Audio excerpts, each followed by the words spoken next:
kasih Prof. Puto paparannya, pemaparan yang sudah dipaparkan oleh Prof. Eko. Silakan kami buka diskusi. Nah, masih ada waktu setengah jam ya Prof. Terima kasih. Silakan.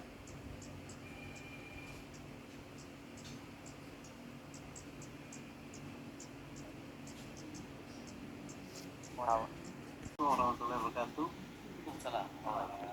BKD yang saya hormati Prof. Eko. Satu saja pertanyaan saya, karena ada beban lebih, maka memungkinkan dosen hanya menginput 12 SKS misalnya, sehingga sisanya itu dimasukkan sebagai beban lebih, artinya SKS ke 13, 14, 15, 16 itu dijadikan sebagai beban lebih karena memiliki reward dari perguruan tinggi. Apakah itu memungkinkan? Karena yang penting syarat minimal 12 terpenuhi, maka 13 sampai 16 itu bisa dijadikan sebagai apa bisa. Dan kinerja, jadi kinerja itu menjadi tanggung jawab itu kan hanya kewajiban khusus itu kan setelah terpenuhi minimal ya dalam satu semester, dalam satu tahun katakanlah seperti itu, lantas kemudian atau kinerja misalnya, kewajiban khusus itu kemudian dia itu di dalam satu tahun itu ada kelebihan untuk kewajiban lebih. Apakah itu menjadi hangus ataukah memang disimpan aja dulu, nanti kemudian diinput pada setelah masuk masa periode berikutnya lagi gitu. Itu mungkin Prof. Eko. Terima kasih. Assalamualaikum warahmatullahi wabarakatuh. Pak dosen Alving ya. Terima kasih.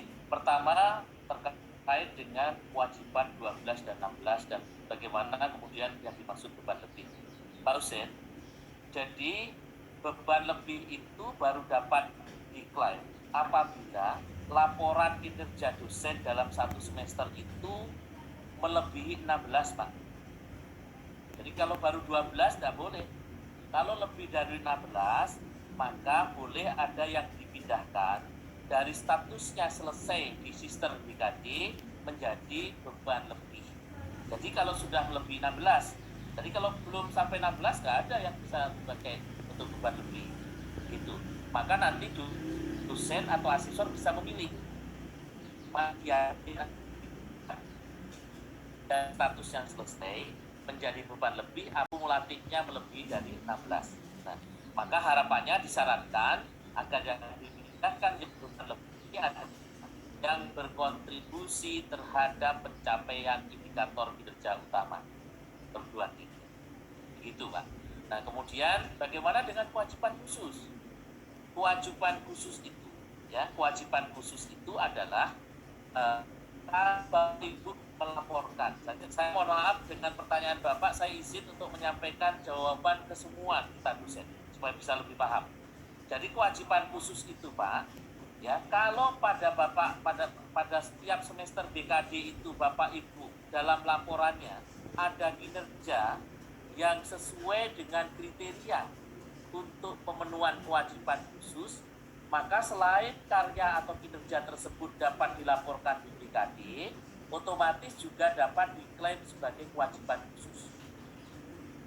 Kalau untuk laporan BKD hanya berlaku satu kali, output atau outcome tadi, tapi untuk kewajiban khusus berlaku mulai semester itu sampai 3 tahun yang akan datang. Demikian Pak, saya berikan ilustrasi lagi. Kalau kita akan melaporkan semester gasal tahun akademik 2021-2022, semester ini misalkan. Kalau ada karya dari Pak Husin atau Bapak Ibu, 2,5 tahun lalu terbitnya, itu masih bisa digunakan untuk kewajiban khusus pada semester ini, sesuai dengan jenjang jabatan fungsionalnya. Kriterianya tadi saya sudah sebutkan. Tetapi semester depan, karya tersebut sudah langsung dikeluarkan dari daftar kewajiban khusus dalam sistem. Begitu Pak. Kalau ada karya 2 tahun lalu, berarti masih bisa digunakan sampai semester depan, selain semester ini. dan seterusnya. Kalau outputnya baru semester ini tahun akan datang, sister akan mengatur demikian, Bapak. Terima kasih. Mudah-mudahan jelas. Terima kasih. Terima kasih Prof. Eko. Ya, cukup.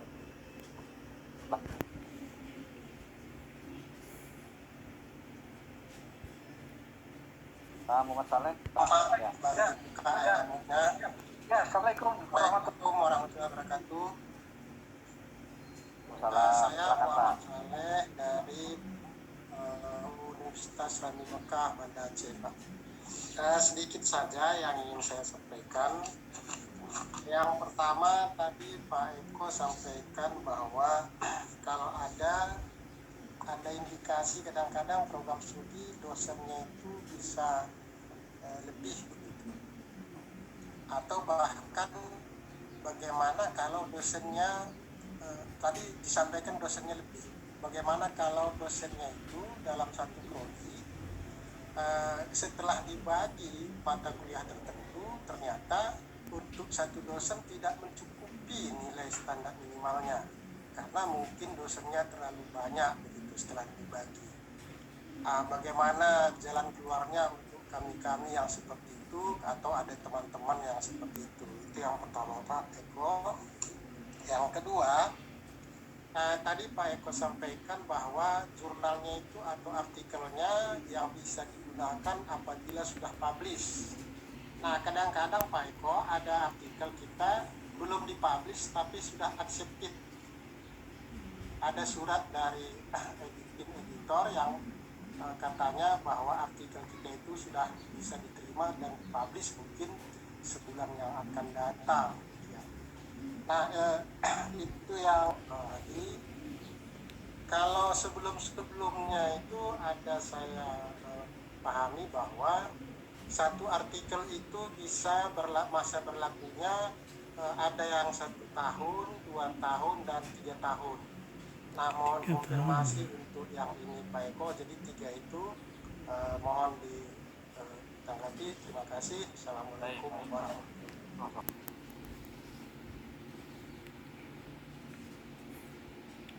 Baik, mohon maaf ini ya. Baik, Pak, mohon maaf ini karena hybrid kita, ada yang luring, ada yang daring, akhirnya begitu Pak, ada kadang-kala saling mengganggu, ada interval ya, ada saling. Baik, saya jelaskan, kalau dosennya lebih, artinya Bapak sebenarnya mau mengatakan kaitannya dengan BKD ini mungkin mengajarnya kurang gitu ya. Ya, kalau seperti itu tadi sebenarnya saya menjelaskan bahwa untuk pelaksanaan pendidikan itu ada 14 kegiatan. Artinya satu-satunya yang dapat digunakan untuk pemenuhan pelaksanaan pendidikan itu bukan hanya mengajar, tapi masih banyak lagi kegiatan yang lain. Nah, dengan demikian kalau misalkan mengajarnya kurang, bisa jadi dosen ini lebih ke penelitian, ya, bisa ditekankan untuk pencapaian penelitiannya atau bahkan untuk pengabdian masyarakatnya, sehingga kontribusi dosen terhadap perguruan tinggi atau terhadap masyarakat dan utamanya tentu terhadap mahasiswa itu tidak hanya dalam bentuk mengajar, Pak. Ya, itu satu. Jadi mudah-mudahan ini menjadi gambaran. Tapi yang masalah kalau sebenarnya yang disampaikan tadi, kalau mata kuliah yang diajarkan oleh dosen dalam setiap semester itu selalu rata-ratanya melebihi 12, ini masalah, gitu ya.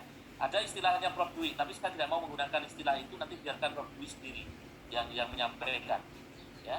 Karena nanti kalau saya ambil nanti Prof. Dwi segan lagi untuk menggunakan, ya. Biarkan beliau yang menjelaskan, ya. Kalau lebih dari 12, gitu ya. Kok kita itu seakan-akan sama dengan apa? Itu seperti itu, ya. Saya tidak akan menyebut itu Pak, ya. Justru yang masalah kalau lebih dari 12 Pak rata-ratanya. Tapi kalau kurang dari itu justru kesempatan untuk meningkatkan kinerja yang lain Bapak, ya. Yang kedua, bagaimana kalau artikel accepted? Apakah dapat digunakan untuk laporan BKD? Jawabannya belum. Nanti publish, terpublikasi, ada nomor, ada volume, ada tahun, ada halaman terbitan, dan ada URL tautannya, linknya. Karena URL tautan ini harus kemudian diupload di di dalam sistem informasi terintegrasi sumber daya. Itu Pak. Ya. Jadi itu. Terus kemudian karena kita dasarnya tadi itu bukan lagi proses, karena aset itu baru proses ya. Nanti output ya, harapannya selalu minimal adalah output. Nah, kemudian kalau artikel itu sudah terpublish, taruhlah di internasional bermutasi, berapa lama akan dapat digunakan? Untuk BKD hanya dapat digunakan sekali saja pada saat artikel itu terbit pada periode semester kapan, di akhir semesternya diklaim oleh dosen untuk laporan BKD. Jadi sekali lagi, satu kali saja. Mengapa demikian? Karena kita inginkan betul BKD 2021 mencerminkan pencapaian indikator kinerja yang sebenarnya dan bukan semu Bapak. Yang sebenarnya dari dosen di perguruan tinggi. Tapi artikel ini nanti dapat digunakan otomatis untuk kewajiban khusus mulai semester itu sampai 3 tahun akan datang untuk kewajiban khusus. Tapi kalau untuk BKD hanya sekali saja pada saat terbit pada periode kapan. Demikian jawabannya. Demikian ya Pak Muhammad. Baik, kita lanjut.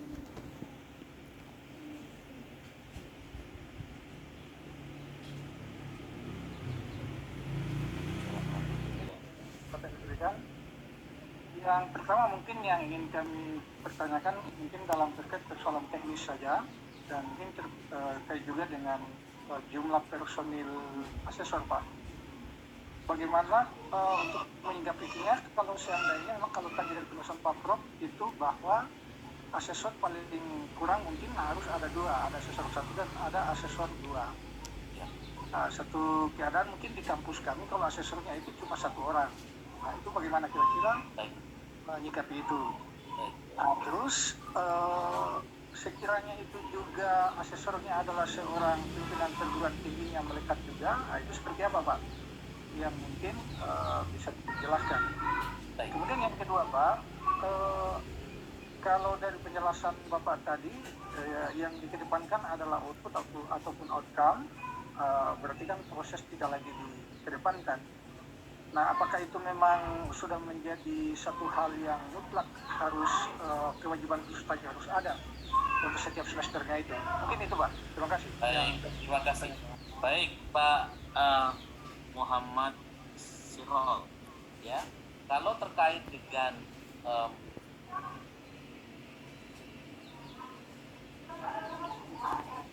asesor yang sekaligus sebagai pimpinan perguruan tinggi tadi, Pak, itu tidak ada masalah, ya boleh saja Pak. Jadi silakan saja. Tetapi kemudian asesor tersebut yang dimaksudkan kan harus lulus seleksi asesor BKD yang dilaksanakan oleh kementerian, ya. Nanti kemudian diberikan nira dan ada sertifikat elektroniknya. Nah, kalau asesor di perguruan tinggi itu tidak memenuhi, karena tadi Bapak mengatakan minimal satu portofolio dosen itu dinilai oleh 2 orang asesor, maka saya dapat jelaskan asesor BKD di PO BKD 2021 ini itu berlaku sebagai asesor nasional Pak. Artinya di perguruan tinggi itu boleh kemudian menggunakan atau meminjam asesor dari perguruan tinggi lain yang sesuai dengan bidang ilmu dari dosen yang akan diakses atau yang akan dinilai BKD-nya. Demikian. Dan bagaimana pengaturannya itu Bapak Ibu kalau sudah masuk di sistem BKD pasti akan paham. Karena begitu kita masuk pada akun kita di sistem BKD itu otomatis kita bisa melihat apakah kita sebagai dosen yang menyusun BKD atau kita sebagai asesor sekaligus, tetapi di akun yang sama. Ya, demikian. Ya, caranya. Terus apakah kemudian kewajiban khusus itu harus dipenuhi tiap semester? Cara melihatnya tidak seperti itu, Bapak. Jadi sekali lagi, kalau ada dalam satu semester laporan BKD dari Bapak Ibu dosen yang karya atau kinerjanya tadi memenuhi kriteria atau sesuai dengan kriteria, maka selain dilaporkan untuk laporan BKD juga dapat digunakan untuk kewajiban khusus. Nanti sistem yang kemudian akan mengolah, Pak. Jadi dalam bagian kewajiban khusus itu di sistem kita nanti akan ada daftar panjang karya-karya dosen yang mulai 2,5 tahun lalu sampai semester ini, sampai dengan yang semester ini baru diklaim sampai 3 tahun akan datang. Itu otomatis akan ada daftarnya di sana. Pemenuhannya dilihat dari situ, Bapak. Ya, bukan masalah per semesternya. Ya, mudah-mudahan ini bisa dipahami oleh Pak Muhammad Sehol. Ya, demikian Pak. Terima kasih. Salam untuk kawan-kawan dosen di Pulau Buru ini nampaknya, Pak.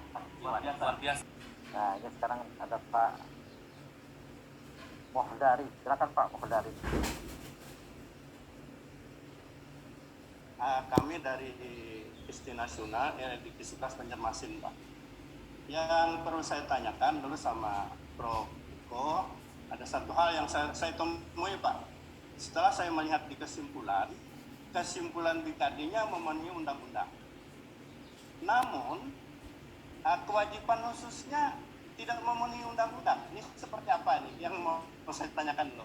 Itu ada jadi yang di atas memenuhi undang-undang, tetapi asisten ahli, kepala tidak memenuhi kewajiban khusus. Di situ merah tandanya.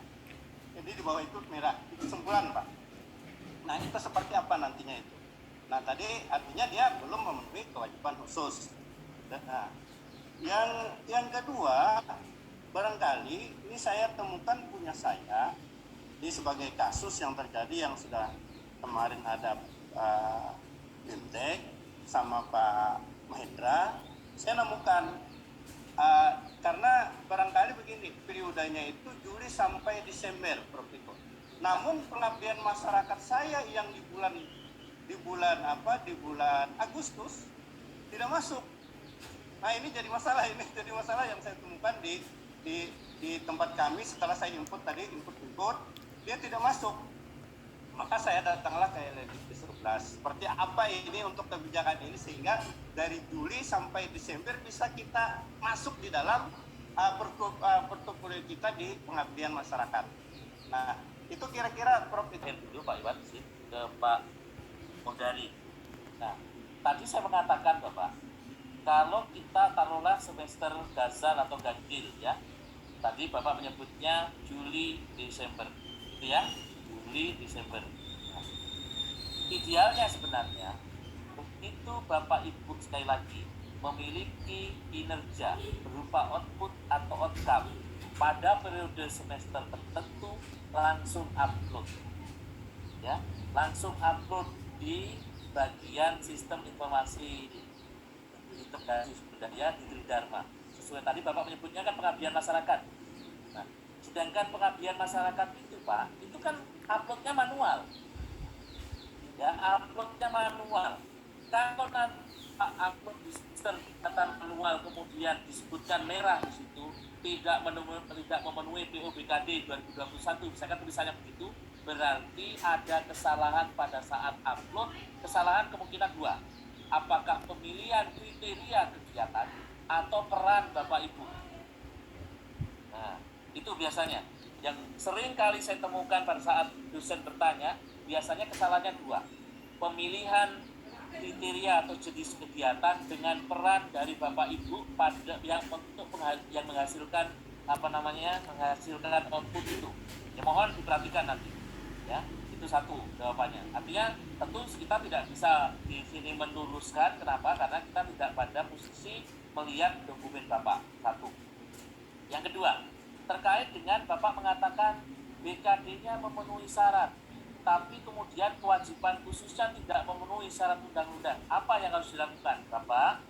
Tadi saya mengatakan kewajiban khusus itu tidak pemenuhannya terhadap kegiatan satu semester saja. Tetapi kalau Bapak melaporkan BKD semester ini, artinya karya dosen yang sesuai kriteria 2,5 tahun lalu itu masih dapat dilaporkan untuk kewajiban khusus semester ini. Maka 2,5 tahun, 2 tahun, 1,5, 1 tahun, sampai yang semester ini laporkan. Nanti kumulatifnya akan kemudian dihitung secara sistem. Apakah memenuhi syarat minimal kewajiban khusus atau tidak. Kalau memang kumulatifnya ternyata kosong, ya memang tidak memenuhi kewajiban khusus, Pak. Ya, barangkali dosennya tidur kira-kira. Ya, gitu. Ya. Karena apa? Kewajiban khusus ini suatu yang sangat ringan. Mengapa? Karena ini dapat dipenuhi karya kita yang semester ini saja sejak 2,5 tahun yang lalu. Gitu ya. Nah, itu kira-kira jelasannya Bapak. Jadi kalau misalkan masih merah, tidak sesuai PO/BKD, tidak usah panik. Kalau itu misalkan karena itu kecuali ya Pak, kecuali kalau pelaksanaan perkuliahan ya, mengajar, membimbing dan menguji. Karena itu bukan hanya kita perannya, peran operator masing-masing perguruan tinggi PDDikti. Nah, kalau itu memang di sana. Tapi kalau yang lain yang diinput secara manual atau diupload secara manual, di media, jenis kegiatan peran dosen itu pada yang untuk menghasilkan output atau outcome tersebut. Demikian Pak Modari, ya. Bicaranya mungkin Pak Sahidin dulu ya. Silakan Pak Sahidin dari UHO. Dari UHO. Silakan Pak. Ya, baik, silakan. Assalamualaikum warahmatullahi wabarakatuh. Jelas Pak suaranya, mohon maaf. Jelas sekali. Jelas Pak. Terima kasih, materinya sangat bagus dan jelas Pak. Terima kasih banyak. Sebagian besar sudah terjawab Pak. Oh baik. Iya. Paling tidak saya jadi mengenali Prof. Sahidin. Alhamdulillah, tambah silaturahmi. Silakan. Ini Prof ya. Yang pertama yang tadi mungkin apakah terlewat atau saya yang tidak mendengar. Ini yang untuk kewajiban baik rektor kepala ataupun guru besar. Ya. Itu yang kita nilai itu yang penulis utama. Maksudnya itu apakah koresponden atau penulis pertama harus atau dan. Misalnya kemarin yang mau naik pangkat itu mereka bilang kalau dan itu ya peraturan 4 2019, kalau revisi itu atau. Nah itu. Kemudian yang berikutnya, tidak ada.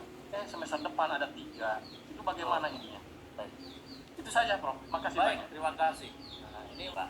Jadi di PO/BKD 2021 karena standar kinerja yang dapat dilaporkan itu minimal output harapannya outcome, yang Bapak jelaskan tadi kan bahwa yang dilaporkan kinerja pada BKD tertentu semester tertentu itu belum tentu hasil kerja kita pada semester itu. Yang pasti hasil kerja semester itu hanya melaksanakan kuliah Pak. Tanggal sekali pertemuan ada DPNA, langsung ada outputnya, begitu.